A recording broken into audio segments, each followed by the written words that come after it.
अस्सलाम वालेकुम दोस्तों, उम्मीद है आप सब खैर खैरियत से होंगे। दोस्तों आज हम एक ऐसे मुल्क की सैर करने जा रहे हैं जो कि बहुत ही खूबसूरत है और यहाँ से अजीम मुस्लिम सल्तनत का आगाज़ शुरू हुआ। और ये एक ऐसा कंट्री है जहाँ के बहादुरों की दास्तानें आज भी रूह को गरमा देती हैं। तो दोस्तों आज हम सैर करने जा रहे हैं तुर्की की। इस कंट्री में हर कोई जाने की क्यों ख्वाहिश रखता है और क्या वाकई ही ये इतना खूबसूरत है, और पाकिस्तानी इस कंट्री में कितना पैसा कमा रहे हैं, कौन से अजीम सहाबा की यहाँ कब्र मुबारक मौजूद है, और दोस्तों सल्तनत उस्मानिया का आगाज़ किस शहर से हुआ था।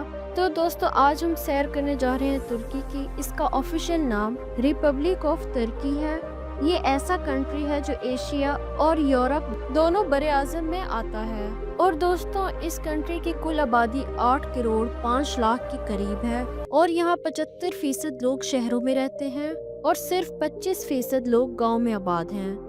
दोस्तों तुर्की एशिया और यूरोप के संगम पर वाक़ एक कदीम और तरीकी मुल्क है जिसकी सरजमीन हज़ारों सालों से मुख्तलिफ तहजीबों और सल्तनतों को जन्म दिया। इस मुल्क की तारीख न सिर्फ एशिया बल्कि पूरी दुनिया की सियासी, सकाफती और मजहबी तारीख में एक नुमाया मकाम रखती है। कदीम दौर में तुर्की की सरजमीन, जिसे तारीखी तौर पर अंतोलिया कहा जाता है, इंसानी तहजीब के इब्तदाई गहवारों में से एक रही है।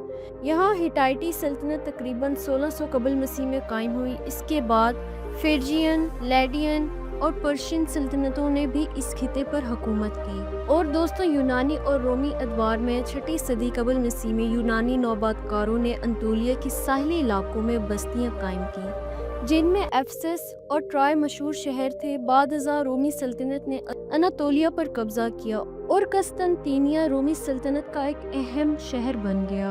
दोस्तों बज़ंतीनी सल्तनत रोमी सल्तनत के 2 हिस्सों में तकसीम होने के बाद 395 ईस्वी मशरिकी हिस्सा बज़ंतीनी सल्तनत कहलाया, जिसका दारुल हुकूमत कस्तंतीनिया था। ये ईसाई सल्तनत तकरीबन 1000 साल तक कायम रही और इल्म व फ़नून का मरकज़ बनी रही। और दोस्तों सल्जूकी और उस्मानी दौर में 11वीं सदी में सल्जूकी तुर्कों ने अंतोलिया में कदम रखा और इस्लाम को इस खिते में मजबूत बुनियादें फराहम की। बाद-ए-ज़ा 1299 में उस्मानी सल्तनत का क़याम हुआ, जिसके बानी उस्मान गाजी थे। ये सल्तनत दुनिया का सबसे तवील और ताकतवर इस्लामी सल्तनतों में से एक बनी।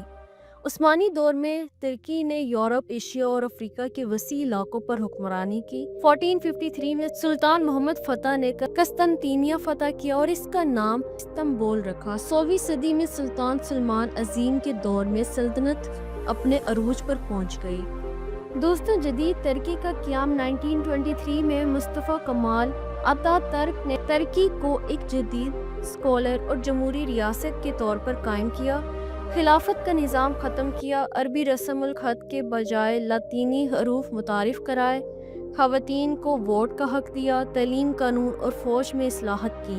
और दोस्तों अगर तुर्की का तर्ज़ ज़िंदगी देखें तो तुर्की का तर्ज़ ज़िंदगी मशरिकी रिवायत और मगरबी जदीदियत का हसीन इम्तिज़ाज है। यहाँ के लोग अपनी कदीम इस्लामी और तर्क रिवायात से जुड़े हुए हैं, मगर साथ ही जदीद दुनिया के तकाज़ों को भी अपनाए हुए हैं। तुर्की का माशरा मतनू, रंगारंग और सकाफती लिहाज से बेहद दिलकश है। ख़ानदानी निज़ाम में तुर्की में ख़ानदान माशरती ज़िंदगी की बुनियाद है। लोग अमूमन वसी ख़ानदानी निज़ाम को तरजीह देते हैं और वालिदैन के एहतराम को बहुत अहमियत देते हैं। बुज़ुर्गों की इज़्ज़त, एक दूसरे से ताल्लुक़ और ख़ानदानी तकरीबात में शिरकत रोज़मर्रा ज़िंदगी का लाज़मी हिस्सा है। खुराक और मेहमान नवाजी में तुर्क कौम अपनी मेहमान नवाजी और मज़ेदार खानों के लिए मशहूर है। सुबह का नाश्ता तुर्की की सकाफत का अहम हिस्सा है, जिसमें चाय, जैतून, पनीर, अंडे, शहद और रोटी शामिल होते हैं। मशहूर खाने कबाब, बोर, फायदे मंदी और डोनर। तुर्क चाय और तुर्क कॉफ़ी में मेहमानों को पेश करना एक रिवायत है।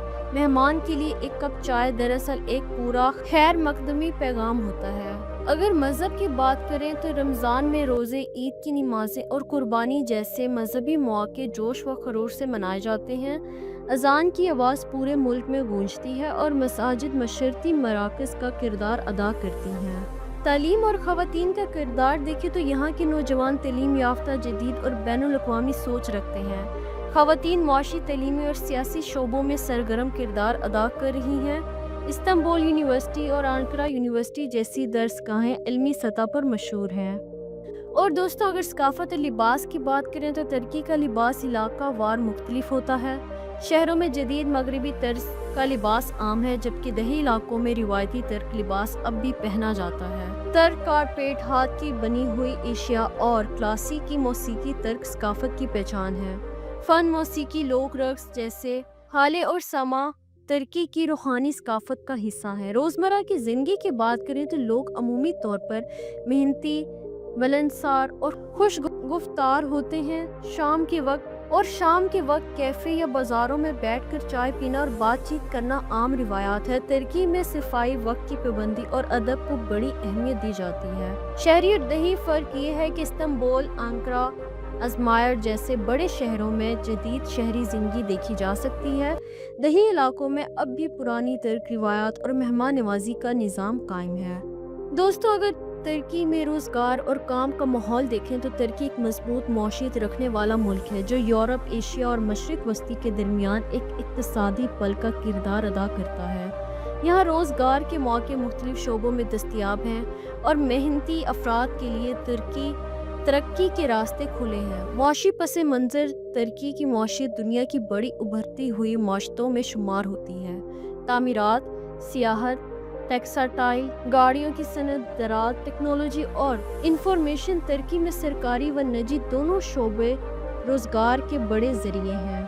دوستوں اگر غیر ملکیوں کے لیے روزگار کے مواقع کی بات کریں تو غیر ملکی افراد کے لیے ترکی میں روزگار کے کئی مواقع ہیں، خاص طور پر تعلیم، انگریزی یا غیر ملکی زبانوں کے استاذہ کے طور پہ، سیاحت اور ہوٹل انڈسٹری، گائیڈ، مترجم یا کسٹمر سروس کے عہدوں پر، انجینئرنگ اور تعمیرات بڑے منصوبوں میں ٹیکنیکل عملہ درکار ہوتا ہے، ٹیکنالوجی، سافٹ ویئر اور آئی ٹی سروسز کے ماہرین کے لیے درآمد و برآمد بین الاقوامی کمپنیوں میں، تاہم غیر ملکی شہریوں کے لیے ورک پرمٹ حاصل کرنا ضروری ہوتا ہے۔